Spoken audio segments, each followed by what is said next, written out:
Right. Hello, everyone. I'm here in Toronto, and it's about 1 a.m. where I am. So I hope that everything is well with all of you. I hope that you're all safe. I feel like I'm the lucky person, and that I'm getting a chance to start this web conference. So this is one of the, I guess, first ones for me to do in a long time, and I want to make this really good. So inshallah, it's going to be well. And if there's any hiccups, I ask that inshallah you're all patient with me. So thank you, Professor Grayson. I'll give a few introduction for the audience, and then we can start. Okay. Okay, I'll start in Arabic, then English. Perfect. السلام عليكم ورحمة الله وبركاته. صباح الأمل والتفاؤل والتوكل على الله، صباح الصحة والعافية للجميع. نرحب بكافة الحضور والمشاركين معنا اليوم في محاضرة الابتكار في ظل الأزمات، ونستضيف من خلالها المبتكر العالمي غريسون بيس، وحياكم الله. كما تعلمون نحن حالياً نمر في ظروف الجائحة العالمية لفيروس كورونا المستجد، ونسأل الله السلامة منها ورفع البلاء عنا. نوصيكم بضرورة البقاء في المنزل والالتزام بالتباعد الاجتماعي، كذلك الالتزام بكافة التعليمات التي تصدرها حكومة الإمارات بهذا الخصوص، فلنعمل معاً للتصدي لهذه الجائحة. محدثتكم مها السويدي، مدير مشاريع برنامج دبي للتميز الحكومي، ونيابة عن فريق البرنامج نود أن نشكر كافة العاملين في حكومة الإمارات وحول العالم، خاصة لخط الدفاع الأول الذي وصفهم صاحب سمو الشيخ محمد بن راشد آل مكتوم رعاه الله، لكافة الأطباء والممرضين والمسعفين والإداريين، وكذلك نشكر كافة العاملين في المجال الأمني والبنية التحتية وقطاع التعليم والفرق المساندة والمتطوعين، وكذلك لا ننسى أن نشكر كافة الأمهات ودورهم المهم في هذه الظروف. شكراً جزيلاً. يطلق برنامج دبي للتميز الحكومي من خلال مركز الابتكار والمعرفة سلسلة من الأنشطة المعرفية من خلال التدريب وورش العمل والمحاضرات عن بعد، والتي تسلط الضوء على مختلف مجالات الإدارة الحكومية، ونستضيف من خلالها متحدثين وخبراء عالميين على مدار العام. ترقبوا المزيد من الفعاليات والأنشطة المعرفية. نتمنى لكم الاستفادة من المحاضرة، علماً أن مدتها ساعة وستكون باللغة الإنجليزية. أستأذنكم الآن للتحدث باللغة الإنجليزية. Ladies and gentlemen, a very happy and positive morning. We are very pleased to have you all here for joining our first live webinar. It is one of knowledge management activities as part of the Knowledge and Innovation Hub organized by Dubai Government Excellence Program. Today's session is on innovation during crisis, delivered by Professor Grayson Bass, talking to us all the way from Canada. Grayson has a blend of academic and practical experience in the field of innovation. He works as an instructor at Rotman School of Management. At the same time, he forms and leads strategy team of startups to establish multinational around the world. He also worked in several multinational organizations in the field of strategy and innovation, including some Fortune 500 companies. Today's session shall address on how organizations can sustain and enhance organizational innovation in unusual and crisis situations, especially in the remote work and stay-at-home environments, in addition to pressures made on society, whether this pressure is individual or organizational level. Before starting the session, I would like to give you some instructions on how to use the webinar tool. Everyone will be muted. On the right side, there is a toolbar where you can raise questions during the presentation, preferably in English, in the question box. The GEP team will pick questions to be answered by a presenter at the end of the presentation. The duration of this session is 1 hour. Professor Grayson, a very good morning. We are very honored to have you here. Now the floor is all yours. Please, Professor. Thank you very much. And thank you for everyone for getting up early this morning. this is exciting for me. I hope it's an alternative to Netflix for you, since everybody has been at home. This is a very different time, and I hope, inshallah, that what I talk about today can help you, not only today, not only during this time of crisis, but in times going forward. So inshallah, I'm going to go through this presentation today, and just as a quick agenda so everyone knows what's happening, I wanted to, of course, welcome everyone. And I wanted to make sure that I always start with the promise. So I'm going to commit to you, and I hope, inshallah, that I'm able to do a good job today. I want to give you an overview of what the world today, and then just as I see what's happening, because I think part of doing a good job in innovation is understanding what the real issue is, what the real motivation for change is happening. And I think that having that type of conversation helps us set the stage. I want to talk about what innovation means in times of crisis, and why I think that this is actually the best time that we can understand what innovation actually is. Because innovation is called many things, but I think that now more than ever we can actually see what the true meaning of innovation is. I want to give some examples, both good and bad, about what people are doing during this time. And I want to be able to give you some tools to unlock innovation now. And then inshallah, at the very end, we'll have some Q&A. I have a page for just a few follow-up resources if you need that, and to make a handout for you that's available.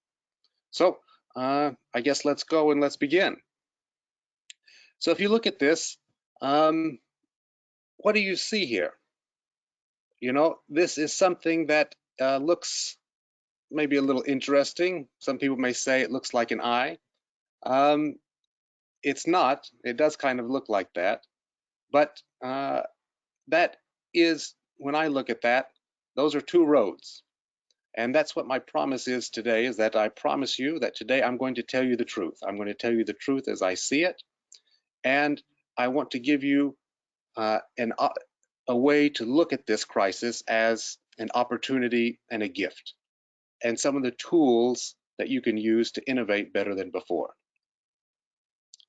So before we begin, what I want to talk about is maybe where all of you are today. So obviously there's, we live in this world now where we're all at home. So here in Canada, we've been at home for about 3 weeks. I understand that aside from you being at home now, you're all where you can't leave your homes now. So at some points in time, I can imagine that if you're like me or many other people, this is kind of a scary time, because we don't know what's going to happen. Everything that we thought we knew just a few short months ago seems to be completely different.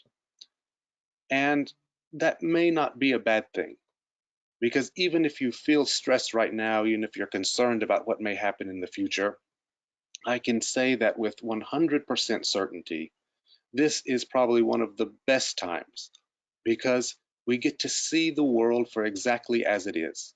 You know, a very good friend of mine, he said, you know, this is the best time to be alive, because now more than ever, we can see clearly what is right and what is wrong, what's good and what is bad.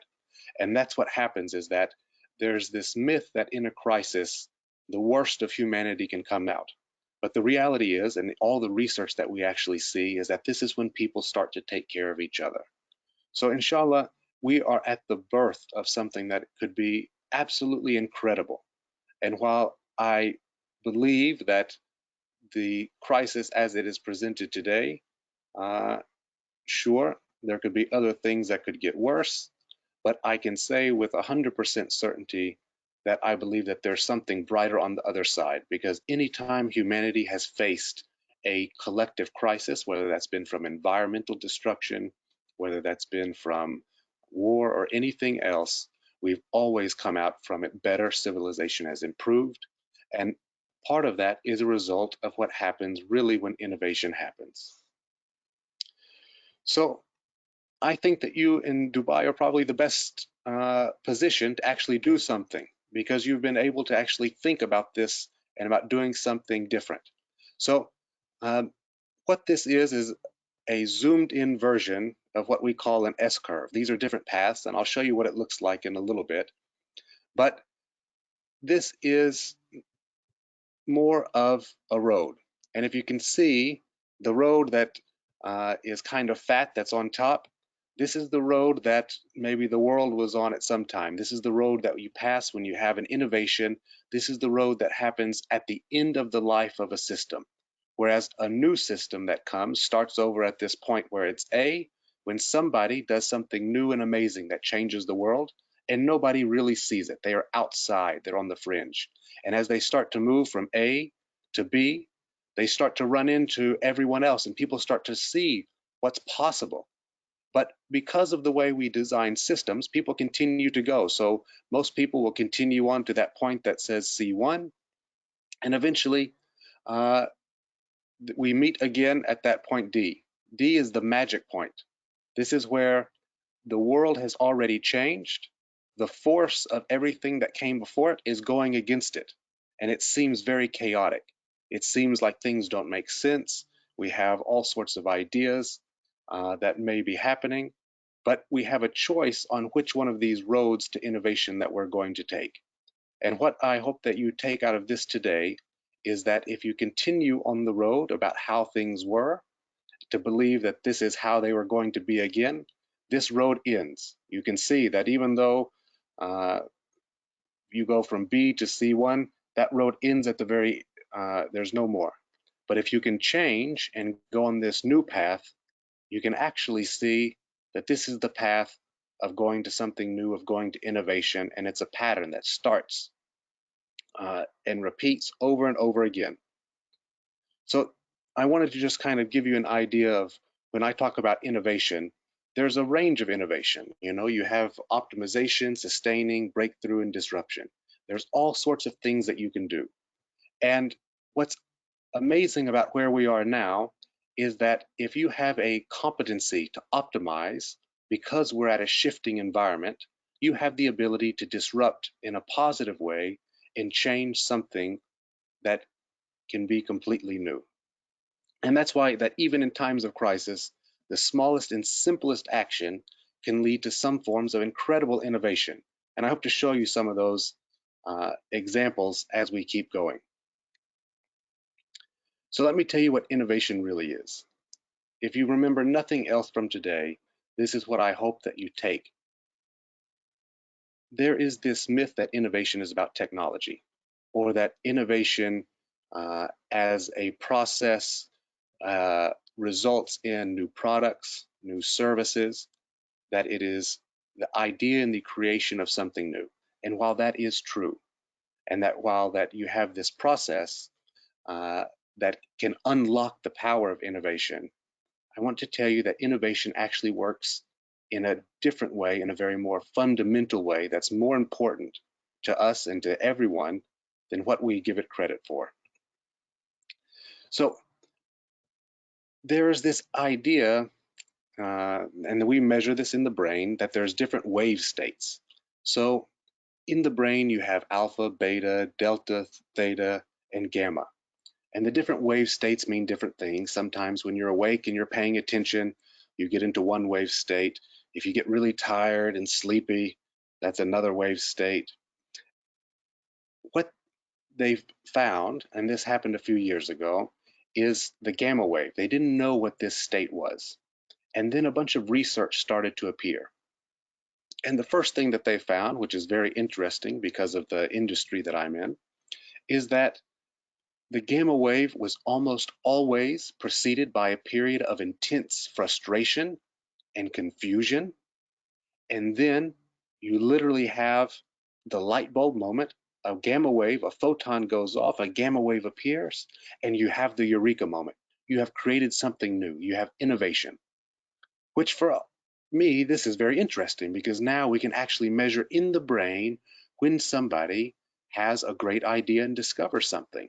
This is really incredible. But that's not the most incredible thing, because what is the most incredible thing for me, and something that I think is far more important, is that when they started to look at monks who would meditate, they noticed that in their brain, when they did something, they started to tap into what is an unlimited source of power and energy. And that these monks, when they were meditating on compassion, they entered into a gamma wave state. Now, some people now are relating this gamma wave state to what they call flow, when you see athletes do incredible things. This idea where you're more in tune with everything that's around you. But when we look at this under a scientific conditions, we see that innovation and compassion, how we think about compassion, are actually the exact same thing. And I think that that is the most beautiful thought in the world, because that means that everyone, each and every one of you, has the ability to innovate and to change the world. And what we find is that our entire reality is the underlying truth of that is compassion, is this unlimited source of energy. So for me, this is the most important thing that I wanted to tell you today, because that means that anyone can unlock innovation. It means that innovation is not so much about trying to be the best in discovering new things and creating new patents. Innovation at its very core means how we look at and take care of each other.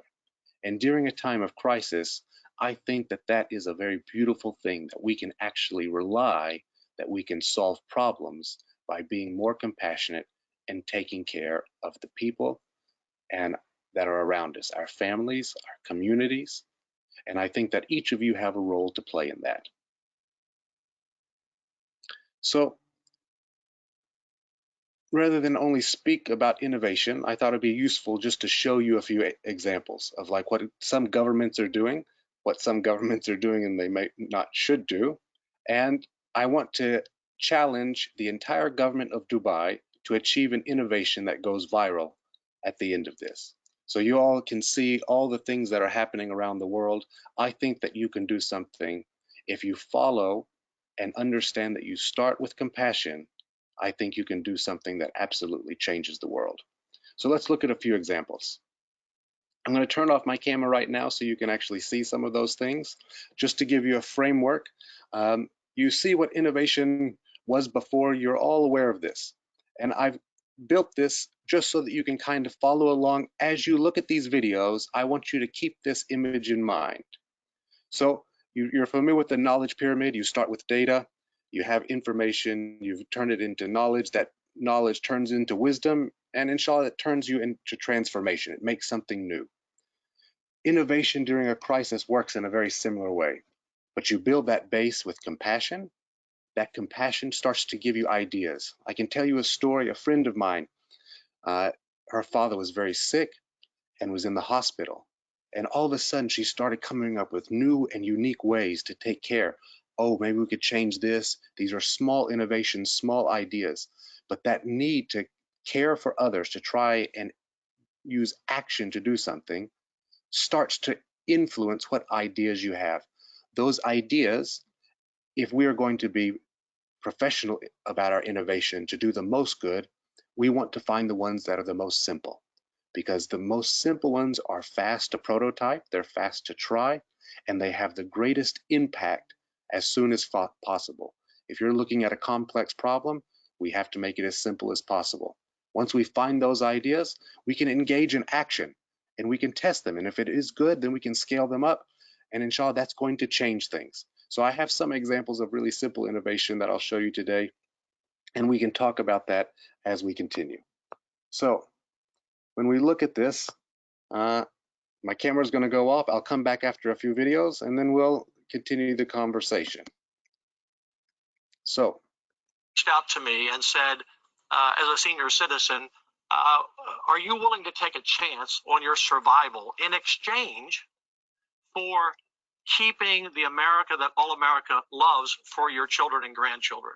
Do that. Don't ruin. So you're basically saying that this disease could take your life, but that's not the scariest thing to you. There's something that would be worse than dying.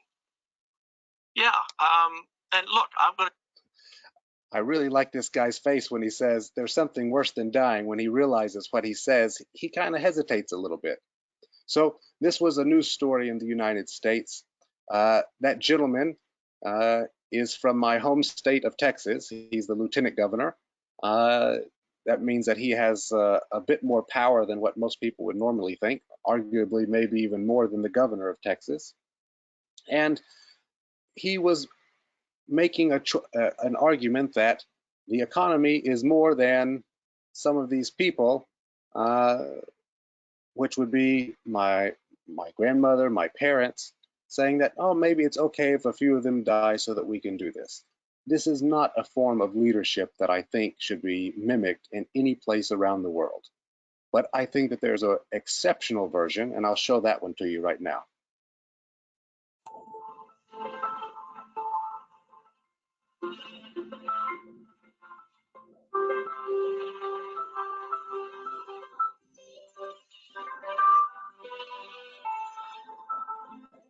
أريدكم تتذكرون كلمة وحكمة. الوقت هذا سيمضي، الوقت هذا سيمضي، لكن يحتاج إلى صبر.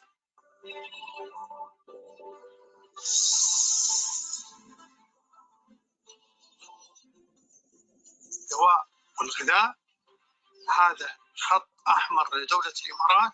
عندنا القدرة على تأمين الدواء والغذاء إلى لا نهاية. الإنسان اللي شاك في نفسه وهو في أمانة في رقبتنا وجاي بيفحص هذا الفحص، هذا واجبنا أن نحن نأكد سلامته وسلامة أهله في وطننا. الجندي المقاتل خط الأمان، شكرا لكل موظف في وزارة الصحة. هذا العمل لا يمكن نحن ننساه، لا باكر ولا اللي بعده.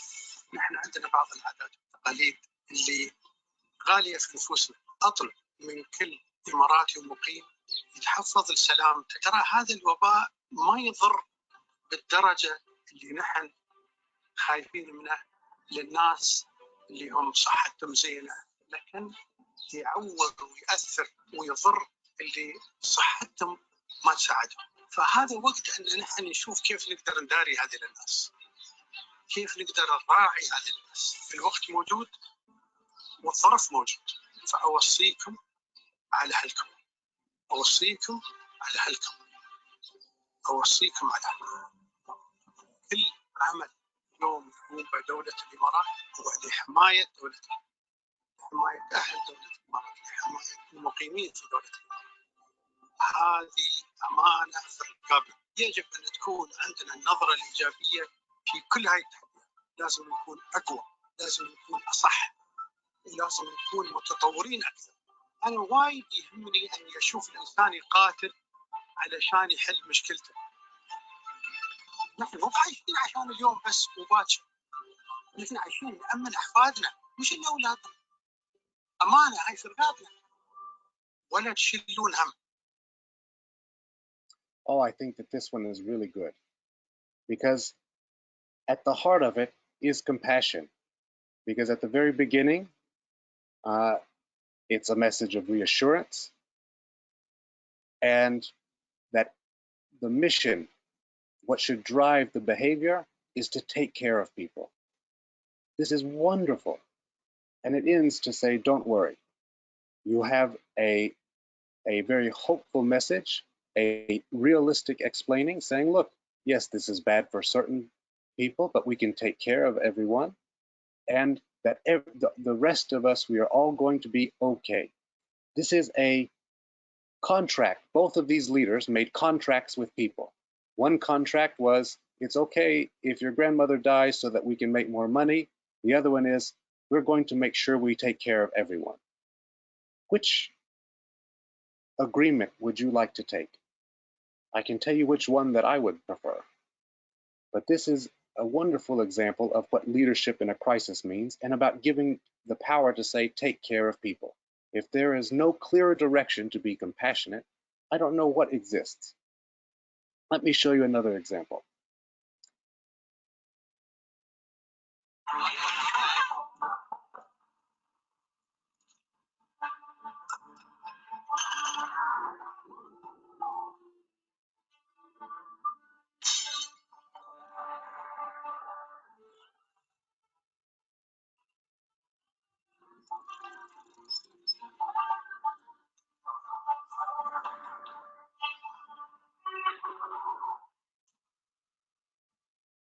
nhớ gia đình luôn ở sau bạn. So, this is an example. This is from a few years ago from Vietnam. This is a typical, what we would call public service announcement. I think you could, aside from the language, I think you could maybe see this from anywhere in the world. So there's not too much innovation. We've been doing public service announcements ever since there's been television. And this is something that I think most people would expect the government to pay attention to put out and provide. And frankly, it's something that you kind of want to ignore. So I'm sure you've seen these in Dubai and the UAE. I want to show you a new upgraded public service announcement that a government did, the same government in Vietnam, and they did this as a response to the crisis. And this has changed everything. Of success. Vietnam, for instance, moved quickly and, among other things, produced this incredible public information video about how to limit its spread through proper hygiene.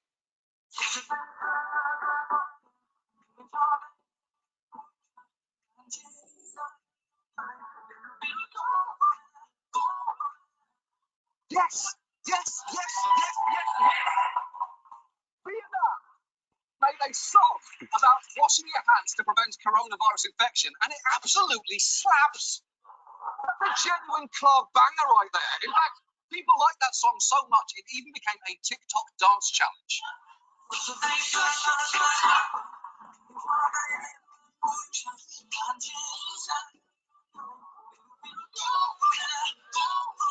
The song's incredible. It makes all other songs about washing yourself look like trash. And I'm talking to you here, Ernie. Look, you were on top of the pile for a long time, but you got complacent, didn't you? And while other artists were out there innovating, you kept singing the same old ducky song. You lost the hunger, son. You fell asleep at the wheel and music moved on without you. But look, no. So I really like that one because that you can see what happens when just a slight change of perception and an urgency, and you see this incredible viral that now is being talked about on American TV shows. You have the Tick-Tock challenge. I think that that's absolutely wonderful, and I have to agree, that is a really catchy song, and I've been dancing, thankfully my video's off, every time that comes on. I wanted to show you another one here from Canada, from here in Ontario, where I live. This is from 1 year ago, and this is what was happening in the conversation of budgets. Finance Minister Vic Fideli has tabled the Progressive Conservative government's first budget. It's a record $163.4 billion spending plan. That's almost $5 billion more than the Liberals spent in their last budget last year. But the most significant thing in it for a lot of Ontarians will be a new license plate. It's Tory blue, and also this is a new trillium. And if it looks familiar, it's because it's based on the classic trillium that was in use from 1964 until 2006. Tories are also liberalizing Ontario's booze laws. You're going to be able to get a drink at 9 a.m. instead of 11 a.m. And you'll be able to drink in parks and other public facilities if your local municipality passes a bylaw to that effect. Sports fans will be able to drink before games at tailgating parties, and bars and casinos will be able to advertise happy hours or free drinks. And about 13 government departments are having their budgets cut. That means a reduction in spending by the Ministry of the Environment, the Ministry of Indigenous Affairs, the Ministry of Labor, and the Ministry of the Attorney General, among others. That has folks worried about what cuts are going to be coming in future years. Why can't they just get along? The brewing battle between Premier Ford and Toronto Mayor John Tory seems to be getting worse and worse, where the mayor's office has decided to write letters to all Toronto area MPPs to say don't cut the healthcare programs. Premier Ford responds in kind with a 3-page missive to that campaign, telling the mayor that he's using wrong numbers. So let me give you a little context about that. So you can see that 1 year ago, when the government of the province was arguing with the mayor of one of our largest cities here in Canada, the situation was that the new government came in and they started to give completely different budget priorities. So what happens is that they talked about the most important thing was a new license plate. They wanted to change the laws so that people could drink in public, so that they could go and congregate more in public, in bars and casinos, things like this. And they cut the different types of public services around the environment. But that last clip, what I wanted to show you is one of the things that they cut the budget for was for healthcare. Things like supplies for doctors.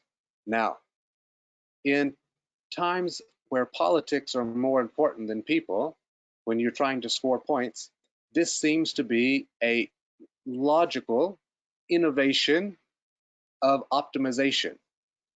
But this obviously, given hindsight, and we see 1 year in the future, we see that this has caused a lot of problems for us here in Canada recently in trying to fight against the coronavirus.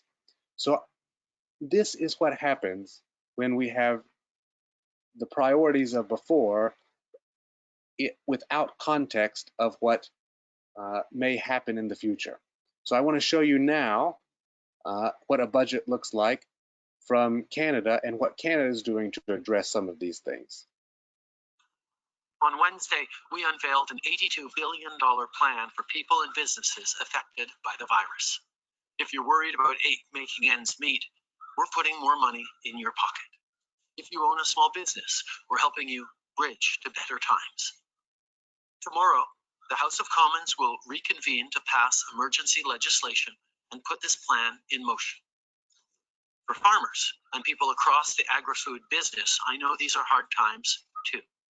We're also opening up $5 billion in additional lending capacity.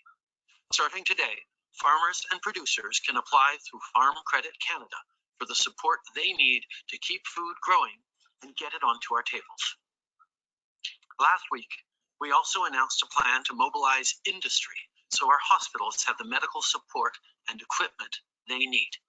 Today, I can announce that we're providing $192 million to directly support vaccine development and production in Canada. We're investing in a long-term solution to COVID-19 right here at home. While that's happening, we need to work to mitigate the impact of this virus. And luckily, we have the tools we need right here at home. Blue Dot in Toronto was among the first in the world to identify the spread of COVID-19, coming in 9 days ahead of the World Health Organization's public warning. We've signed a contract to use this Canadian software to model the disease. It will help us track and therefore slow the spread.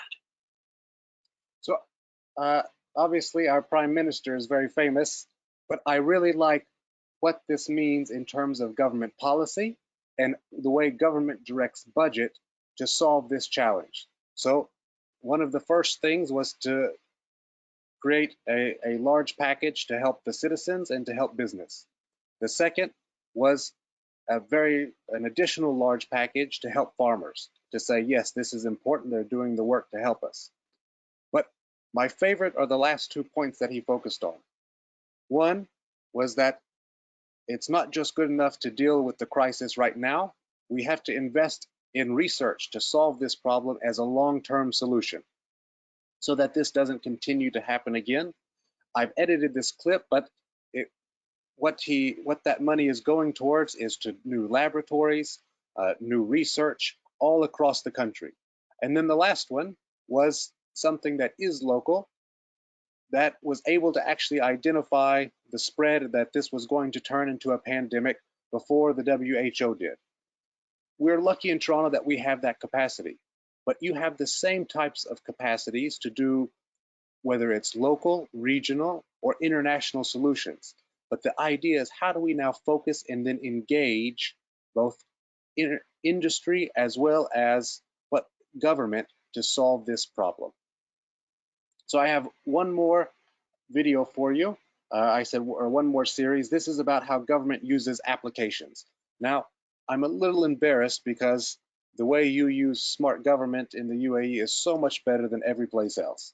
But I wanted to show you just two examples, one from the US, from the FBI, the other from the government of Singapore, about how and why you can use apps and what technology can do during this time. A new mobile app for smartphones makes it easy for the public to help the FBI identify and catch the most violent and prolific serial bank robbers. The FBI's Bank Robbers mobile app gives users access to surveillance photos of suspects as well as dates and other information about bank robberies. Users can also receive alerts when a bank robbery has happened near them. You can keep an idea of what's going on in your community because you can look at it geographically. If there's someone or some bank has been robbed, who knows, the next time you're at the gas station, you may see the guy. A bank robber, they are very violent. Some are armed. Not only do you have the danger to the employee of the bank, but the private citizen.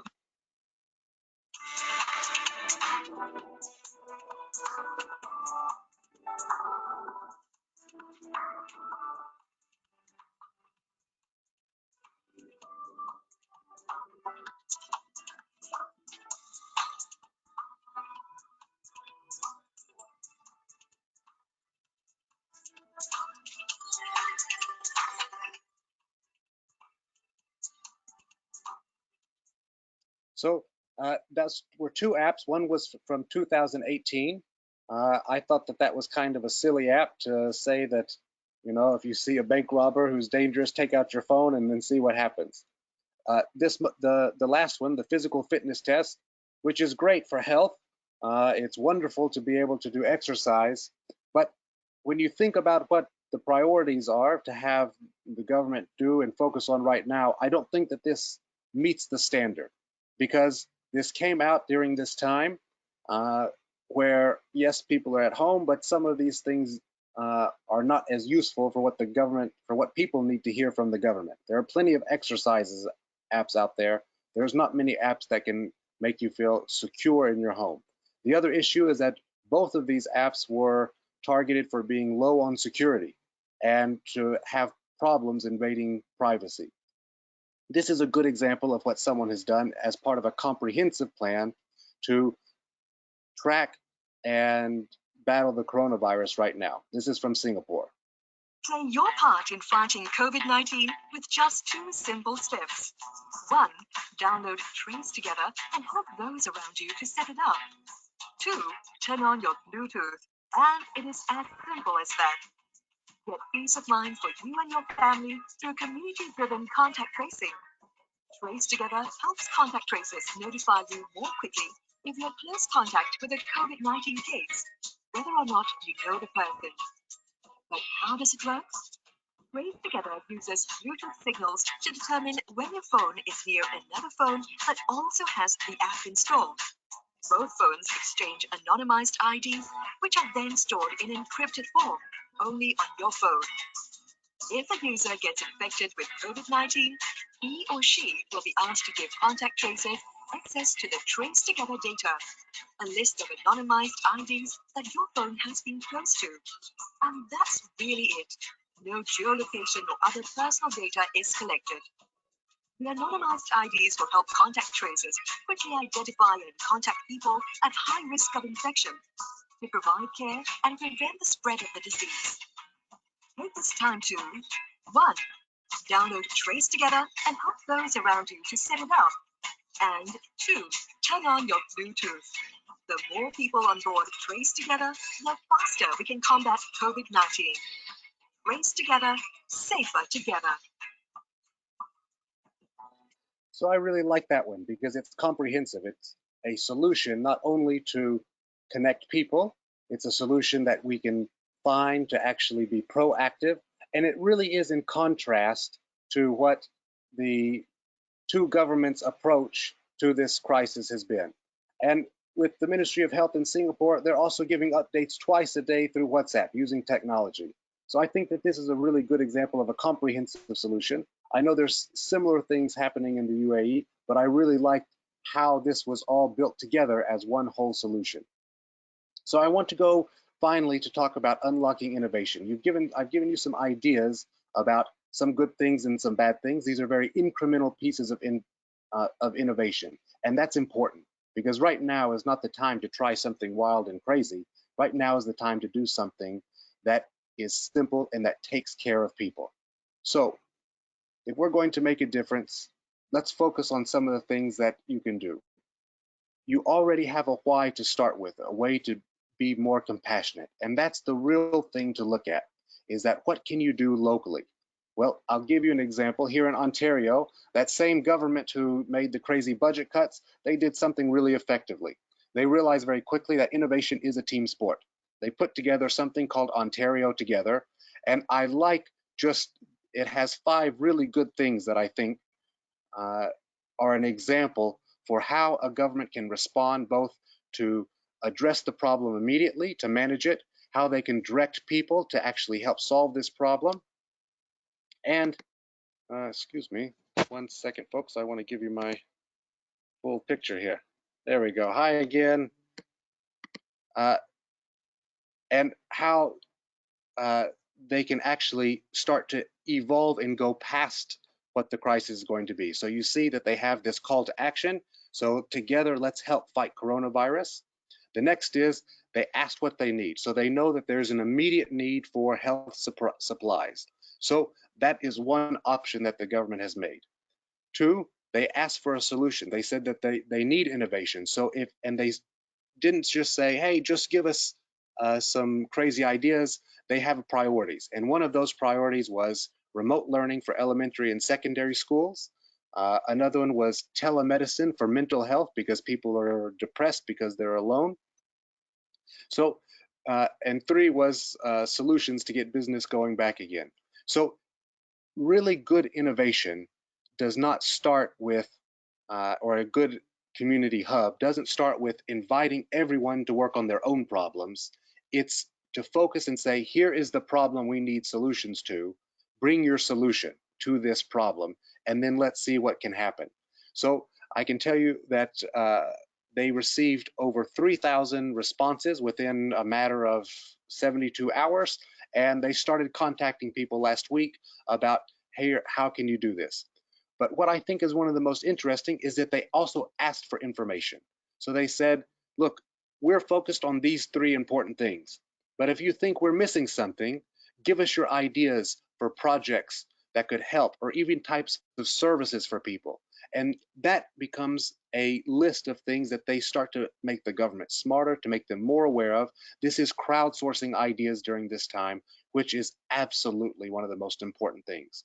If government has any roles, it is to make sure everyone knows it's going to be okay, to be clear that the fundamentals are going to be available, and when the government needs help, to ask, to say, who can help us do this? 3, to say, these are challenges that we see right now that we need innovative solutions for people who have the ability to help us right now. And then the last one is said, look, we're not perfect. Give us new ideas. And that same government who was cutting healthcare and all sorts of other things, they said, look, we're going to put together a fund that any of these ideas that we can take forward, we're going to fund. So the ideas to give were free. And then if there was a way that the government could take those ideas and work on them by themselves, then they did it. If they needed help, then there was money to help them do that. I think this is a great example of a policy and a program around innovation. And I think something exactly like this is what you can see even beyond the crisis. It will continue. So when we talk about how we look at these, once you have an ideas, how do you actually prioritize? Well, there's a very simple logic right now. What do you need to make things easier for the rest of the people that you serve? You see that India did something very interesting. They created a new hospital overnight. So did South Korea. India has lots of train and rail cars. That's what they use to create new hospital beds. So that, because we know from China that if you isolate people who have tested positive so that they don't go back and infect their family and continue the spread, this is better. South Korea, who also was running out of hospital beds, used containers and they created more dormitories. What actions can you do right now? Well, I really like this one. You know, no one asked this person to do this.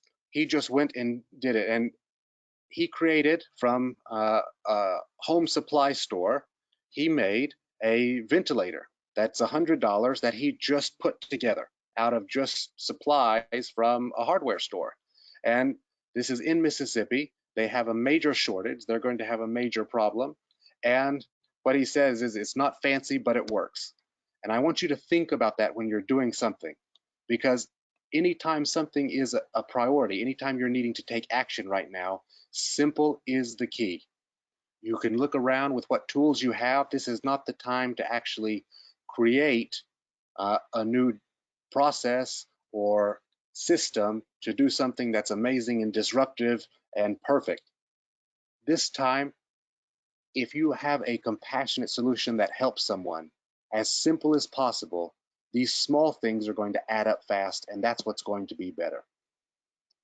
And these are really the rules of the game when you're talking about innovation. You start with compassion and you go from there. Who can you help right now? That includes not only yourself, but your family, and then go out. If you have an issue, because everyone is at home, someone else has that same issue. How can that be addressed? And how can it be addressed as simply and as cheaply as possible? You know, we always say a good pilot is $20 or less. If it's more than that, either we don't know enough or it's too complex. And when you're thinking about making it simple, make it even more simple for people. And the last piece is build a team. So everyone on Team Human is on your team. We can crowdsource ideas, we can do all sorts of things, and we can just do this. I wrote this is now published. I'm going to make this available as a handout for anyone that wants it, about how you can build high performance teams working at home. There are some things that can be done that can help you actually rebuild the culture. Because when we're working apart from each other, that really is kind of the issue, is that we are so removed from each other, we don't know how to connect. So some of these things that we can do about creating targets and goals, about how we can check in every day. What did you do yesterday? What did you do today? How can I help? What can you do as a team about how can we communicate? There are ways that we can. There's an example of a group in Toronto here called Civic Tech Toronto. All they do is it's volunteers that help to use technology to help citizens engage with the government and in society. Whenever they have something new that they do, they send out penguins. It's strange, no one understands it, but it's part of their culture to build a team and build connectedness when they're working away from each other. What kind of controls can you do? This always seems to be funny for people when they're working even together, is like, how do we correct each other? But think of it this way. What the questions that you can ask now are, what should you do less of? What can you do more of? And what do we need to automate? These are things that we can use as we're working remotely to try and connect and do something that's more innovative. I want to open it up to questions now, because I think that some of you may have something. But before I do that, I want to give this last challenge. I want you to do something. I want the government, you know, we see China where they built a new hospital in, you know, for 1,000 people in 10 days. That's fantastic. They have 1 billion people, lots of money, and they can do whatever they want. Doesn't work for the rest of the world, but we can take care of each other better than that. We can do something that is more meaningful, more powerful, and that is what my challenge for you is that maybe you can do something, whether it's a silly video where people turn it into a dance challenge, or something else like a cheap solution that you have, that you repurpose existing government technology. That's what you can do to make a difference. And just to end kind of on an idea of hope, you know, it's always darkest before the first light of day. And you have to have it dark in order to see all the stars. You know, a friend of mine, she'd put this mural up in Toronto just the other day. I really like it because it's about happiness, it's about the future, and it's about how we can choose the next part of this story.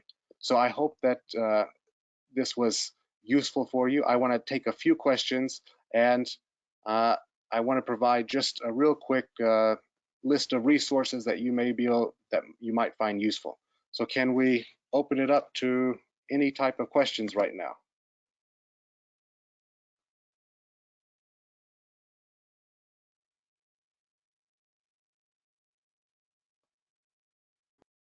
Thank you, Professor, for the inspiring and interesting presentation. There are lots of takeaways and lessons learned. Now we have some questions for you from our audience. The first question from Muhammad Al-Khalsan. How should a manager or a team leader integrate compassion without affecting his work goals, especially in the workplace? That's a great question. I don't think it's a choice of changing what your goals are. I mean, compassion is not allowing the negative behavior or negative outcomes. So the way that I look at this, if you are empathetic to someone, you're going to feel how they feel. And we can all feel how each other, we can imagine how it would feel right now in different parts of the world, what it's like to have a loved one that's sick, what it's like to be removed from some people who can't go home to see their families. Compassion is different. It's not about feeling, it's about doing. So it's not that you reduce yourself or that you make a change for management. Compassion is the ultimate management tool. It's the ultimate leadership tool. So the idea is always thinking about not just for your team, but because of your role in government, it's not just about what is most useful for one single person. It's useful about what's good for an entire city and country. So it's about enhancing what you think of the word as compassion, not just for that moment to be empathetic, but to see about how you can actually take in and be caring and supportive, but also determined at a larger scale. Thank you, Professor. Another question from Manuel Diaz saying, during time of a crisis, organizations usually try to reduce resources and budget on innovation. Which measures do you recommend to trigger innovation within a governmental organization during the current circumstances where the priority is to secure and protect day-to-day operations? So that's actually part of the innovation playbook, is that, yes, you absolutely have to secure day-to-day operations. You can't innovate tomorrow if everything is broken today and there's not going to be any tools that you can use tomorrow. But that's, as an example from the Prime Minister of Canada, there is a stimulus package, but that really is the ultimate in trying to optimize and keep things functioning. So that is, in a way, it's just a change of how resources are being used. So absolutely, job number one is to reduce any type of extra spending. So if there are projects that we would call, very future thinking, you may want to shift some of that budget to where you actually are focusing on the core function of an organization. But you can never drop an innovation budget just to zero. Never, ever, ever. Because there are always challenges. And that's part of what I think at this time is that it's not a choice of actually changing budgets, but it's how do we do what we're going to do every day more, not only more efficiently, but how do we give it more meaning? So I think that this has been a conversation in the UAE for a while, is that the government needs to be more efficient. We need to come to the people. We need to be more engaged with how we use our resources, which is fantastic. But if we look at this of saying, how can we be more compassionate in the use of those resources, and what does that mean to what we can do for simple solutions? Almost always, those are not things that you would spend money on. Those are things that are behaviors. Those are things that are using existing processes and resources to actually engage in a new type of policy. And that's why I think that we're at this moment of an explosion of actually innovation that's going to come from thinking and doing things very cost effectively and simply. Thank you, Professor. There is another question from Abdullah Al-Mahri. What are the steps to face crisis by unique business methodology in public sector? So, can you repeat that question? Yes, sure. What are the steps to face crisis by unique business methodology in public sector? So if you're looking for any type of, we say as educators, all models are wrong, some are useful. I think right now a very useful model would actually be most innovation models. Obviously, I'm kind of biased towards the Jimmy model. I've suggested some in leadership here around applied innovation or change enablement. But I think that what is most useful now during this time of crisis is about how you're organizing yourself. So there's this concept of triage.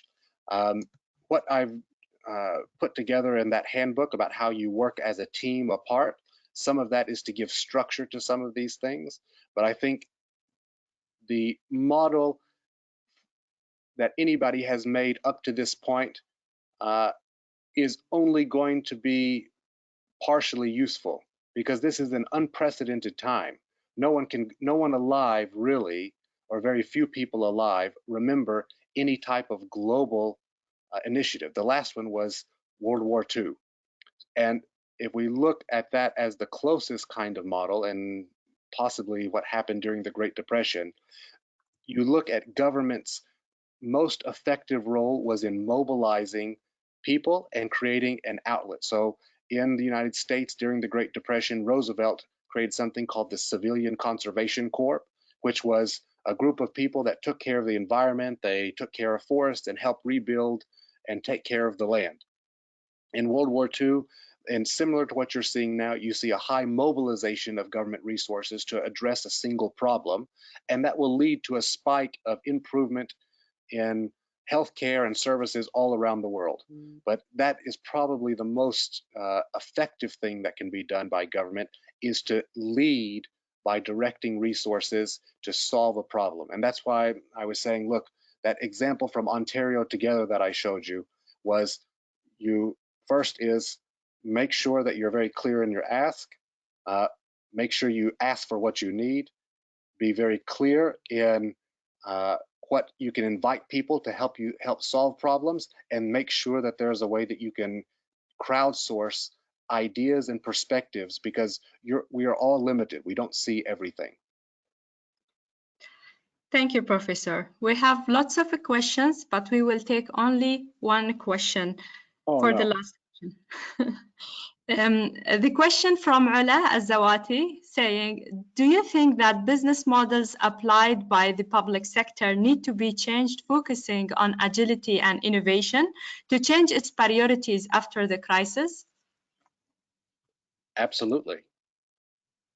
We can get another question. In all seriousness, yes, this shows that how we have run government before in many places has been 100% ineffective. And this is going to change. It has to change. It can change in a very positive way or a negative way. Inshallah, it changes in a positive way.